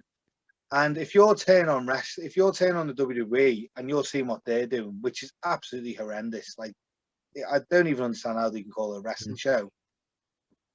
One, the casual people are going to laugh and go, well, this is what wrestling is now. So when you see posters of wrestling places, they're going to assume that's what it is. And then on the other hand, you're getting people who are running shows who watch WWE and actually think that's a good way of presenting wrestling. And they, in turn, are presenting wrestling like WWE. The only problem is they're not $1 billion company. You know, he's lent money off his mum to book a couple of guys, from America. You know, he's took out his bar mitzvah money to get Chris Masters over, and it's just not going to be the same. You're never going to. Don't try and match that. Where I feel as though wrestling should just go back to basics. It should just be like two guys or girls just being put into a match. And there's like a conflict, or there's a dislike, or there's a reason why they're fighting each other. Like, I want that, I want a title shot, or I want that belt, and stuff like that. None of this, like, backstage where there's a camera there and there's no one seeing this camera right here, but plotting a plan to, like, jump someone here. And there's Steve, the cameraman's here, gagging in on our conversation. So, you think the art of storytelling's dying out, or is it's still around and active? I think it's slowly dying out. WWE can still do storytelling in a match, but I remember watching was it the Hell in a Cell, and it was like Roman Reigns against like one of the Usos or something. I remember. And like they were doing this thing where I'm like, Roman Reigns just starts like doing like inner monologue like in the match, and like I was like, all right, okay, you're torn between like smashing your cousin's head in, and like you can get that, but he was doing it in such a way where it was like, I don't know if I'm watching wrestling or like Shakespeare. It was like when Romeo takes a poison, or Juliet takes a poison or whatever. Like what? Like, come on, you like just be a man. You don't see, Conor McGregor in a match and he's like beating someone up, and then halfway through he has like an inner monologue where he's like arguing with himself, like, I can't beat this man. He's my friend. It's like, it's whether you're friends or not, you're still gonna, it's a contest at the end of the day. Yeah. You're both there to win, and I feel as though that should just be it. Right. I want to win this match. No, well, I want to win this match. Well, we've got a problem here because we both want to win this match. Now it's one of us are only going to win this match, and that's really how it should be. And then you can sprinkle all the other stuff in, but just don't make it too weird and hokey. Because once it goes, then you're just gonna I've watched matches now, and my disbelief has been, I can suspend my disbelief if the match is really good. It can happen. Where I remember I was watching, I think it was like Tyler Bate against Walter, and there was Tyler Bate against Pete Dunne at like NXT Takeover somewhere, and I remember watching that match, and I go, do you know what? I completely forgot that I was like watching something that's like predetermined here. I was believing every kick, every punch, every bite. I just believed it. So it can happen. And I'm a wrestler. I know all the. I'm like, like a magician. When a magician watches a magician, he obviously knows exactly how he does it. But it's like the good magicians can even trick the magicians into trying to wonder, like, how did he do that? So I always see if I can get lost in a match, then anyone can get lost in the match. I think like you said earlier about WWE, and it's not the same, but there's a total difference between some of the promotions in this country, and WWE. It's unbelievable. It's like a different sport, isn't it? It is, yeah. And I feel as though like there's an independent style, and then there's kind of like the old school style, and I hate when it's called the old school style, because the old school style is probably the best style to do. You can have like big moves and everything. I feel as though like people doing big moves now is just a way because they don't know how to structure a match for people to care about it. There's matches where I've done where, I've locked up with a guy and I've snatched his head, and he does a thing where he's trying to break out of it. Once he breaks out and spins around, he's got me in a headlock. The problem, we're going nuts. Headlock. Yeah. He knew that I was a bad guy and he was a good guy, and they hated me and they liked him. That it just offered reversal. They went nuts. I grew up watching World of Sport back in the 1970s, and I do sort of mark out a bit when they have like old school World of Sport wrestling, like British rounds matches when they have rounds and best of 3 falls and that. And I do find it quite strange. I have to explain to people what rounds are in wrestling sometimes, and why is it the best of 3 falls? Why not just one? Yeah, well, and it's funny. It's thing now, like an attraction match is a wrestling style. I was like, isn't like wrestling rules match? I was like, isn't every wrestling match a wrestling rules match? And I remember I was watching some. It just come up on my YouTube, like me, like your wall or whatever. And it was like 2 guys, and there was a guy talking on the mic, and he had a belt with him. And I said, oh, well, let's see what this guy, I'm a big believer in you've got to be able to talk on a mic. So I was listening to him, and we could talk and everything. I was like, right, you've got me now. I'm intrigued. And he says to the guy, he goes, why don't we have a wrestling rules match? And everyone was like, well, yeah, go on then. So he still waffles on and said, right, I'll fast forward a little bit to the match.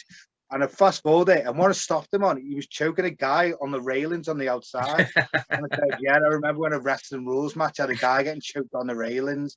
So even like wrestling, even people don't even know what the wrestling rules are anymore. Yeah. So am I the only person to do one of them? Yeah, am I the only person that remembers it when if you threw a wrestler outside of the top rope and it wasn't a Royal Rumble, you get disqualified? You get disqualified, didn't you? Yeah. When did that change? When did that change? Well, it was kind of one of those. It's kind of like now where it's just lazy booking, isn't it? It's like one of those things where you see on WWE now, where it's like every match is like a no disqualification match. Yeah. Because now, like, they can have the finish of the match to be whatever they want. So, like, they can hit him with a low blow or something, and it's not going to be disqualification. So it's just lazy booking, but people adopt that. People will look at that and go, oh, that's how you do it. Like, but it's not. Like it's like they're like triple threat matches and stuff like that. Like back in the day, there was a reason why you'd put 3 people in the ring, because I've been in triple threat matches and I wouldn't wish it on my worst enemy. They're the most horrible things ever. I remember the first one I was in, and there was like it was 2 of us and then a veteran. And I said to the veteran, I was like, so how do these matches go? He just turns to me, goes, terrible, and I just walked off. And I was like, all right. And it'd be awful. I've done a couple in my time. And when you look at that and you go, right in a freeway, you go, oh, I can't be bothered with this. Like, so it's one of those where, it's just need to go back to basics of just 2 guys. You know, you got 1 pinfall to a finish, you know, submission, count out or disqualification. Like, that's all you should need. And then there's like, the attraction should be like, it's like cage matches. Just do a cage match now. And climbing out the cage is like a thing now. The reason why they had cage matches, climbing out wasn't the option. The reason why they had the cage match is to keep people out, because too many people are interfering, and he just wanted a clean match in the ring. So I've always wanted to do one of those old British style matches. I was like I was like, you know, like a water boy for it. I think it was Danny Boy Collins once. Right, This was years ago now, when I was a trainee. And he just said, "Oh, we're doing a wrestling, and you know, Danny Boy Collins needs a water boy. Would you be him?" And I said, "Yeah, go on."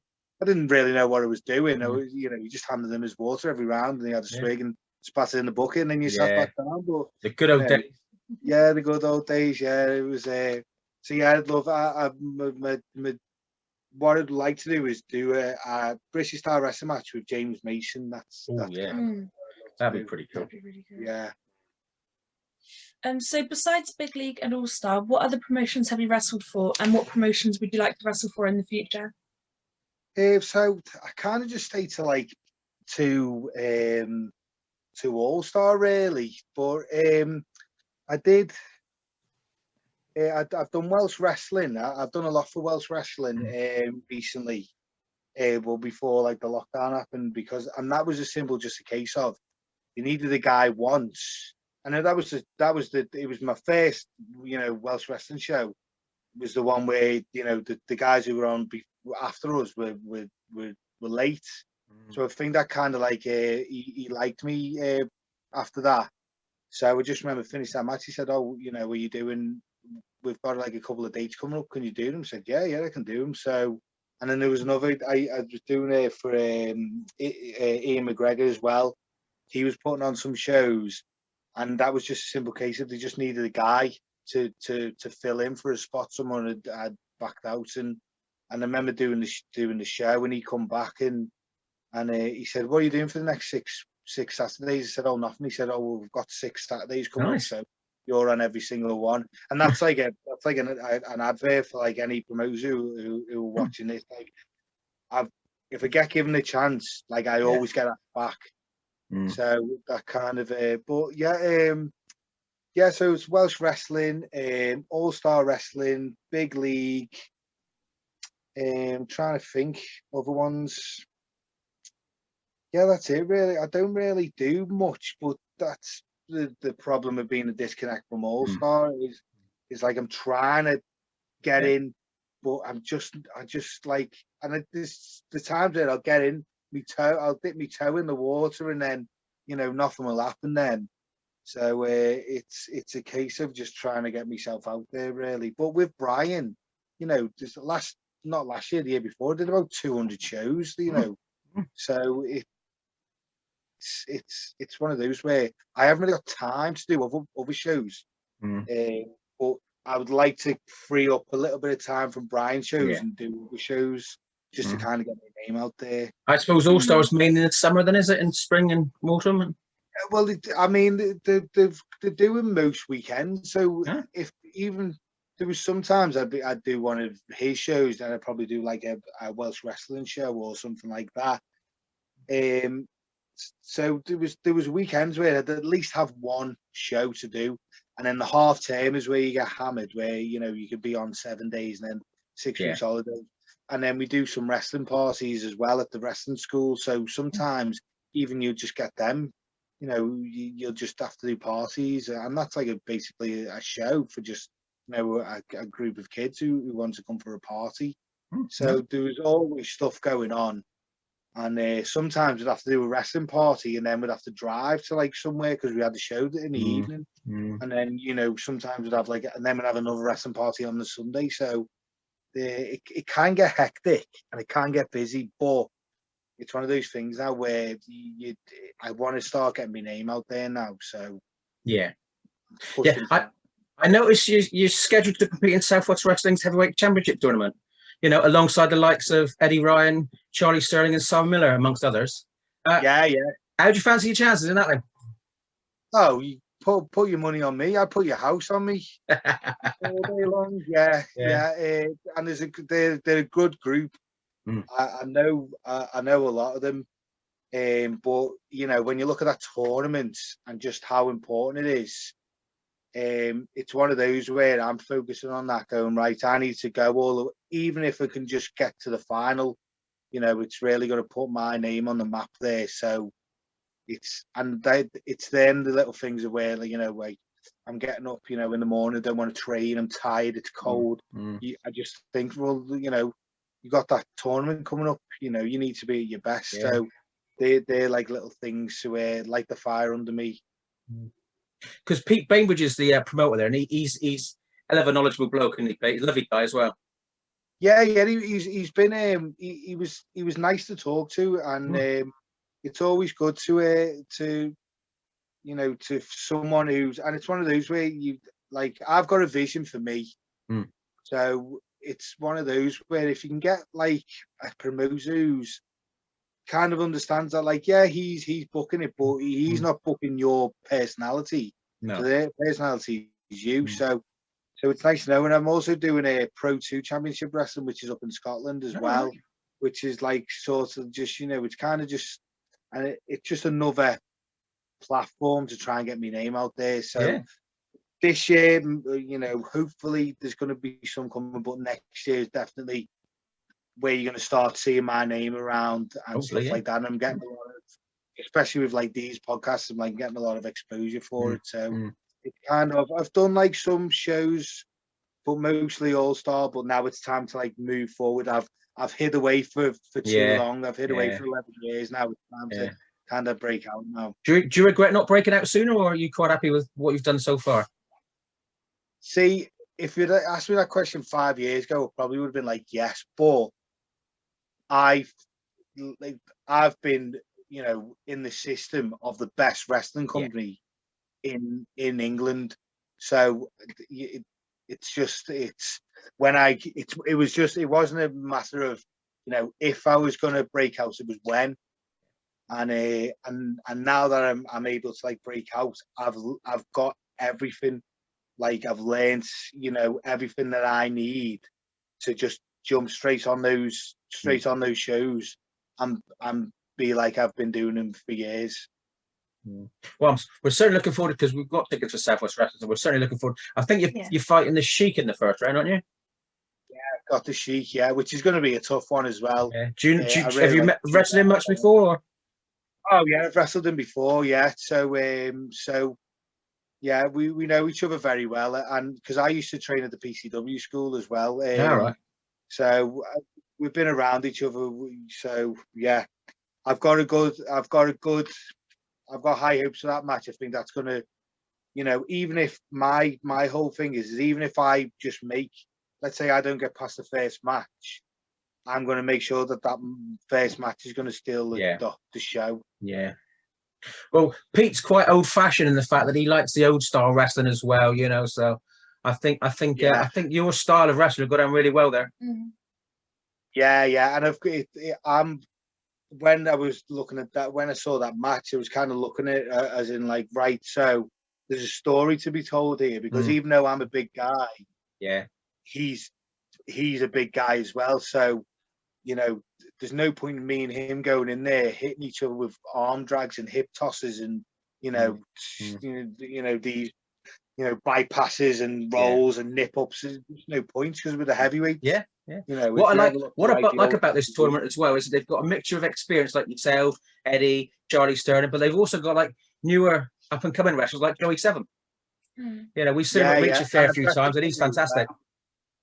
Yeah, I've got nothing but good things to say about Joey. Joey's one of those people where he's got a great mindset for wrestling, you know, and Reach he's like the Reach champion, and to be a champion somewhere at such a young age and to be so early on in your career, you can develop an ego about yourself. Yeah.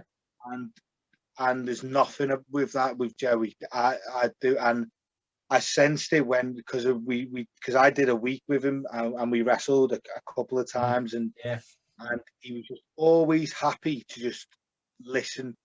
And so I always went out my way to and I'll go out my way to help anyone, but because his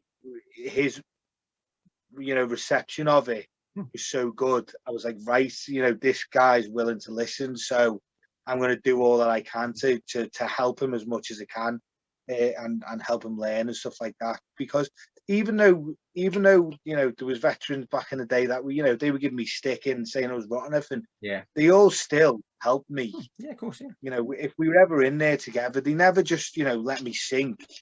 They all they all helped me to swim, and obviously they knew that me making mistakes was just a part of it. So obviously they were angry at the time because I messed it up, but they were like, well, I was probably at that point, and so I look at Joey and see the way he is, and obviously the way he looks as well, and he's so young. Doesn't he? Yeah. It was one of those things where it's like he's the future right there. Yeah. He's one of the guys that he wants to learn and he wants to listen, and he looks amazing as well. So once put like 10 years under his belt, he's going to be a huge star. Because the Reach training school's got a few breakouts. So you've got Joey, you've got LA Taylor, you've got Aurora as well.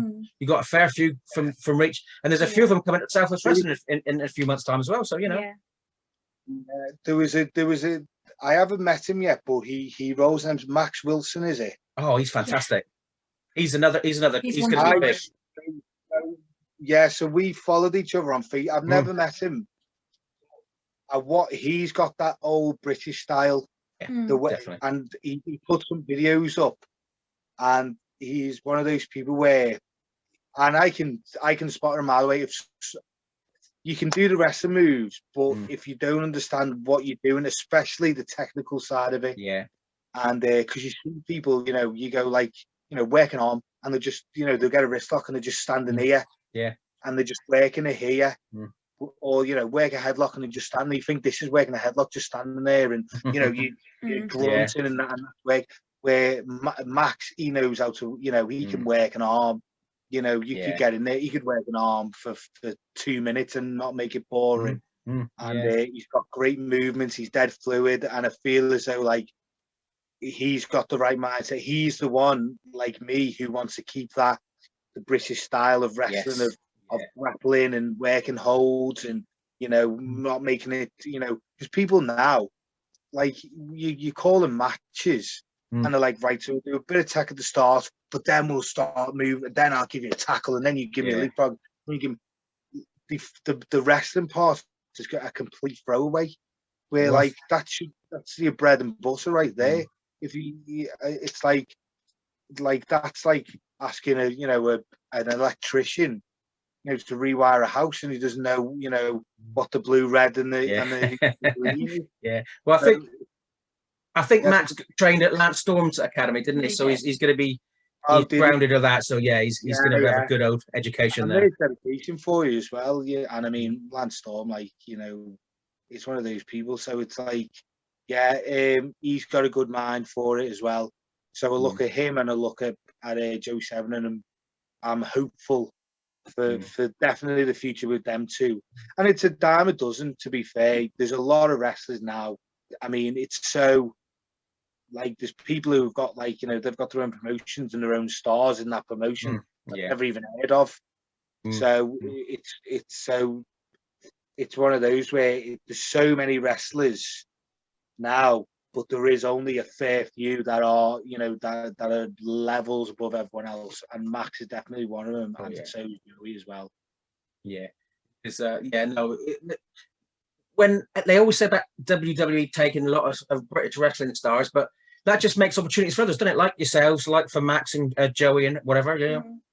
And I always think too, as well, is because people ask me the question, "Do you want to go to WWE?" And I'm kind of, my dream was to go there when I was younger, and it's only like recently I feel as though this, when the NXT like UK come along, I was like, oh well, you know, it's very close to being, you know, it's right there. You know, I know guys that have wrestled and they're there now, so it's at my fingertips. But I'm seeing what's happening, and I'm seeing, you know, where it's going. And I just kind of don't trust them in a way. My dreams have changed. I prefer to go to Japan now. Yeah. I really want to go to Japan. That's like kind of my thing. So yeah, and it's one of those as well. Is I've been to training schools, and the trainers like teach it like, right. So when if you ever get a WWE trial, they'll be looking at this and they'll be looking at this, and like you need to do something like this. And I'm like, let WWE teach you and this is like a well-known world of sport trainer talking about how WWE wants it. I was like, I haven't come to learn what WWE want. I learn what you've learned over your years. Teach me your style. Yeah. Let WWE teach their style when you get there. Yeah. And I feel as though WWE being in England is probably going to ruin.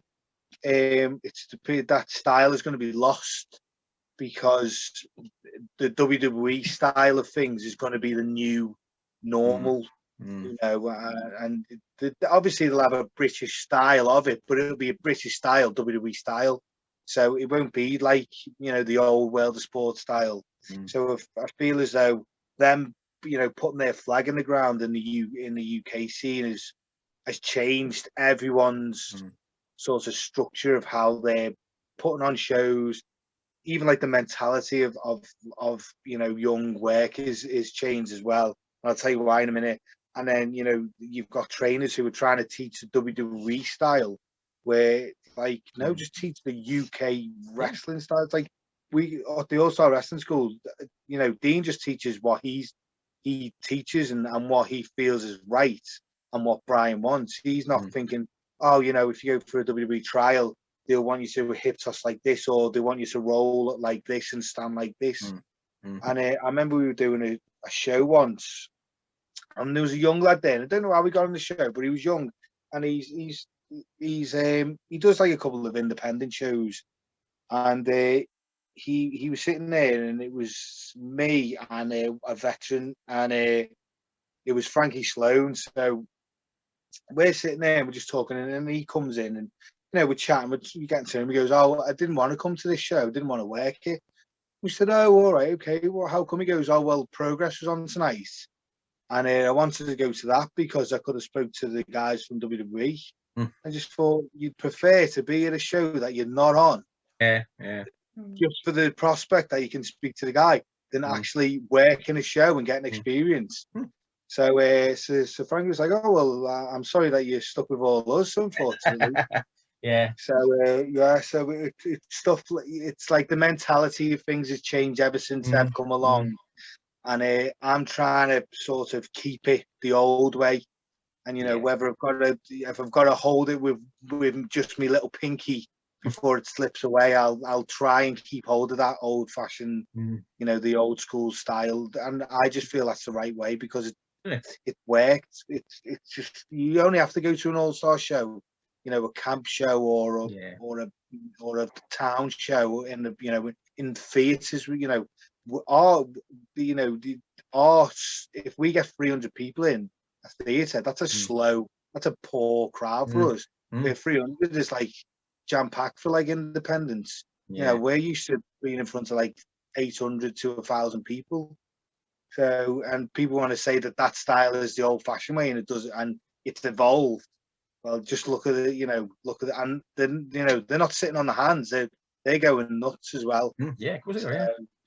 I always find that the British independent shows, and like they've not done any all-star shows yet, but the crowd's different from even different from Progress and WWE. The independent crowds are different. I think the crowds are very like, I always kind of see them as, you know, like people who go to art galleries and they like look at paintings and they go, oh, this painting is very derivative of Vincent van Gogh.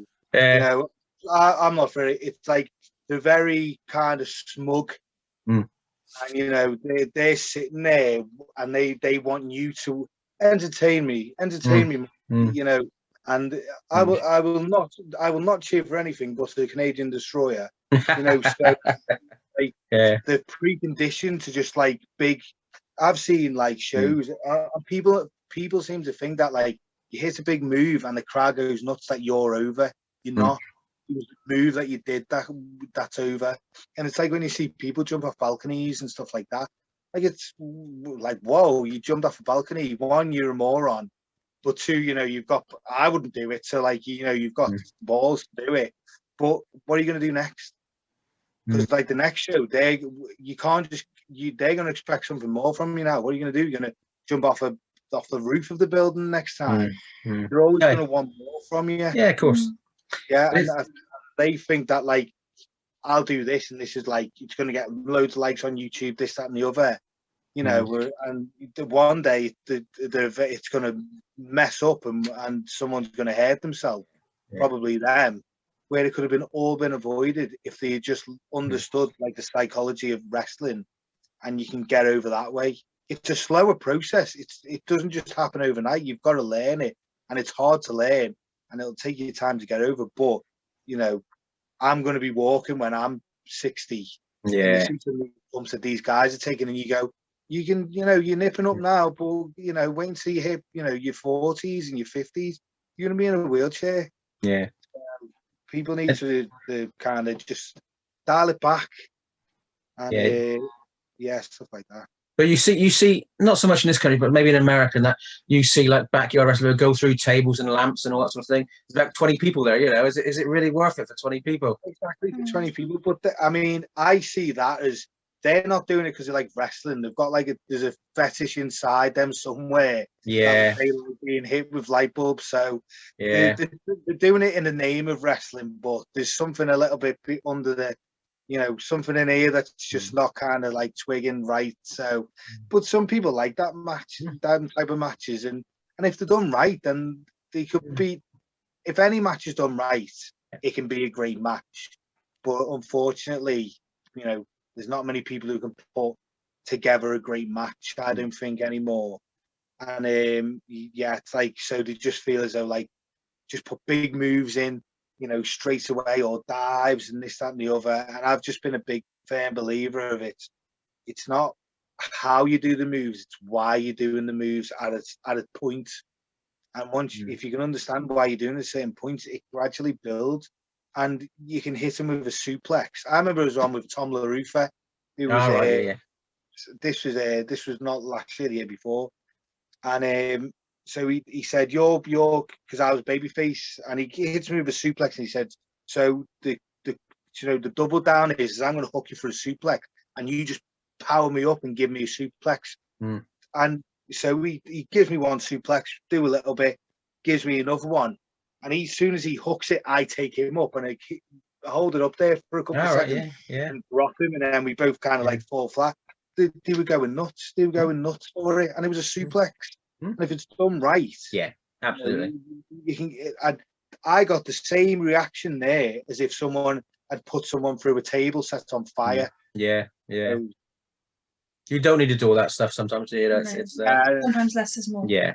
But I mean, I'm saying this, and I was in that keyboard match and I got moonsaults on a ladder. So kind of pocket of black there, but things where we didn't do any. No one left that match injured or hurt. We were pretty with everything, and it's not like we went crazy. There was two guys got put through a table, and I got moonsaults on a ladder. It's, it's not like we're setting up ladders and doing it like like Jenga, and like put someone through a ladder and then someone getting ran over by a car. Barbed wire and that sort of thing. Yeah.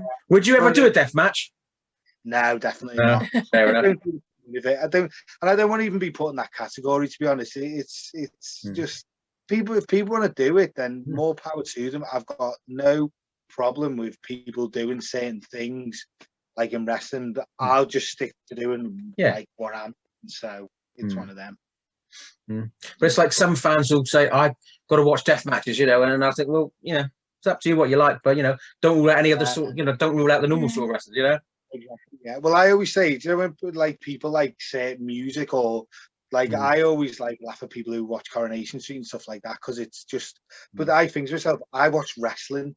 Yeah. So people must look at me and go, like, you watch wrestling, you have you cannot judge anyone from what they watch. You watch men and women in like, you know, hardly anything on, oiled up, like roll around. So I can't really say anything. So, you know, maybe my taste is the one that's skewed. So. Yeah, well, I've lost count the number of times that you're in your 50s and you still like wrestling. What's wrong with you? Like, you know, but exactly, yeah. But it's, I mean, I watch football and everything, but like what's your team then?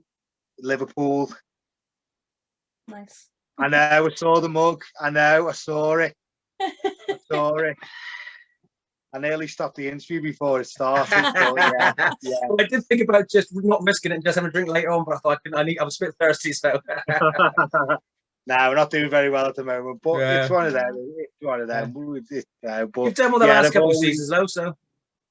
Well, that's what I say. I mean, I can't really be that disappointed with them.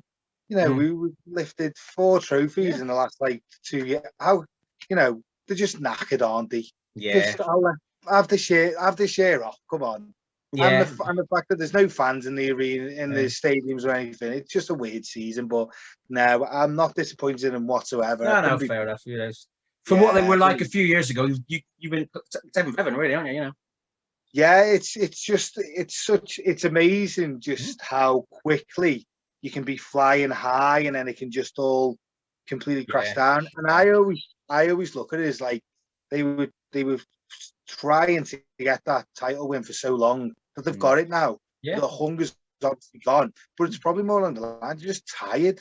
Yeah. Like, ever since Klopp came in, we were in a European Cup final, Europa League, Champions League final. We lost both of them. Then we finally won it the year after that. Yeah. There's 3 finals there.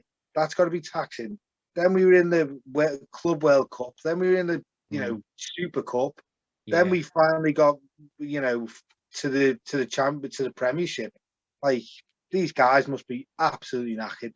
All right, don't rub it in about all your successes. You know. But I think once you're champions as well, everybody's looking to knock you off, aren't they? You know, everybody's out to get you. Yeah, and that's the thing, is it? And when you're at the top, the only place you can go is down. Yeah. So, and you're going to get people who are going to laugh at you, but no one can take away me seeing them lift that trophy. So whether we finished, first this season or we finished 10th, I couldn't be prouder. No, fair enough. I'll tell you a funny story. During the Derby match up at Goodison, I think it was, the one with Van Dijk got injured, we scored a late goal. Or you scored a late goal, it got ruled out, didn't it? That's right. And I looked at my phone, and they just said you scored. I thought, we were at Wrestled out, and I looked at my phone. Every fucking time I closed my phone down, and I didn't bother looking at my phone for another 10 minutes after that. And all of a sudden, my mate rings up and said, "That was a good draw." What? Yeah. I was moaning and groaning one night. She's a Liverpool fan as well. Oh, are you? Oh, yeah. See, best team. And I remember the day after because I actually went. So, because I live on the other side of the water from Liverpool. So I went for a little walk down because we have like a little kind of like a promenade. And you can see, and I remember it was Chelsea against City, I think. And I think Chelsea had to beat City to win. So it was one of those things where I wasn't expecting City to lose. No.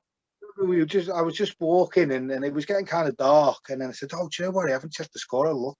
Chelsea were winning." And I was like, we could win the league here. Yeah. So we sat down and I was watching the game on my phone. And then they finished. It was even before the time had finished. You could see over the other side of the water fireworks going off. Yeah. Fireworks all across Liverpool were just going off. So and then in the end, I was with my girlfriend and I said, "Let's just drive over to Anfield." So we got in the tunnel, come through and out to Liverpool. You couldn't even get anywhere near Anfield. There was people everywhere, and there was people beeping horns, and there was flags out the window and stuff like that. So we got as close as we could to Anfield, but it was absolutely chocker. But And most everyone- of those fireworks were being aimed at the Liver building, weren't they? Yeah, well, the funny thing is, the Liver building is owned by he's an Evertonian who owns the Liver building. So yeah, but that wasn't that time. That was a Friday. So we won the league on like the Wednesday, and then that Friday was at the pier head by the Live buildings, and there was like a kind of like an unofficial gathering, but it turned out to be like thousands of people there, and it got a little bit out of hand. But I stayed clear of that one. I thought, that's right. Yeah, I know there was. I mean, a lot of crowds are like that, but they got a bit of condemnation in the press. But this was just exuberance, wasn't it? Really? Yeah, it was one of those. Yeah, but that's the thing is everyone just seems to dislike people from Liverpool, so it's one of them. We were always, and then Arsenal won the Charity Shield or the FA Cup, and they did exactly the same thing. You didn't hear anything in the papers. I mean, don't get me wrong. If Everton won the championship again, I'll be driving up, or the Premier League, I'll be driving up to Liverpool myself. Why would you not? And it's like they were telling you to stay at home and this, that, and the other. You go, look, mate, I've waited 30 years for this. I don't know when it's going to happen again. I'm leaving my house. I'll take my mask with me. I'll put my mask on, so to make you happy. But I'm leaving. I'm going. Yeah. Anyway, back to wrestling. I've talked enough about Liverpool success tonight. So are there any wrestlers in the UK that you haven't yet wrestled but you would like to, maybe when shows are back on? That's a good question. Max Wilson, I'd like to have a good match. Shot at him. Yeah, but to be fair, I've wrestled quite a lot. There's people in NXT UK that I was always love to have a shot at. I'd like to go Tyler Bates. I think Tyler Bates is brilliant. Yeah. Like I think he's great, and I feel as though, and I look at these people as kind of like if I can go with him and keep up, then I know I'm at a level where I need to be at. So they're kind of like the goal. They're the what you're aiming for. I'm trying to think. There's I've wrestled Joel in a single, Joel Redman in a singles. I mean in a tag, like a rest, in Butlins and stuff. But it's always looked to because he's another one. It's the people that I want to wrestle. It's kind of like I want to test myself. Like, am I at that level? And you'll find out pretty quick if you're going to be at that level of when you get in there with him. Yeah. So that, and it was like stuff like I remember when I first started, I went against Johnny Storm, and this was like really early on in my career. So I feel as though I probably would have a better one with him now. But I remember wrestling him and going, Joe, what, that wasn't too bad. Like I felt like I didn't mess up too much, and the flow was pretty good. So I thought, so he was one of those kind of ones where I thought, I've got a good little kind of flow going here, and then obviously the next show you can have an absolute match that's absolute awful. So you completely just kind of forget everything you thought about yourself. You have good matches, and you can have like terrible matches. Then you'll have a great match, and you'll have an okay match, and you'll have an awful match. So there's but that's as when you're young, when you're young and you're coming up, it gets like that. And now it's kind of evening out to like where there's not much. And then James in a wrestling match, they're probably the big ones for me, and that's another one of just James Mason is like he is probably one of the last true British wrestler, proper British wrestlers. He's probably done he could probably do a wrestling match in his sleep. So that's another one where I'd like to do it just to test myself, just to see where I'd be at. If I can match him, or even just I'll never match him, but at least be able to keep up with him. Yeah.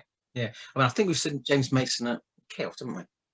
We saw him at Reach. We saw at Reach, didn't we? Yeah, as well. Yeah. I mean, he's everywhere, isn't he? He's just he's just everywhere, and he's been. He's in demand, isn't he? See, he is. Yeah. He is, and I've always been around him, and I've always respected him a lot. And I'm like I can call them a friend now, and I remember one time we were in Real, and we were doing it was like like the main event. We were doing like an angle where it was Tony Spitfire against Dean Allmark. They were tag team partners, and then there was a little bit of dissension, and then they challenged each other to a street fight later on that match.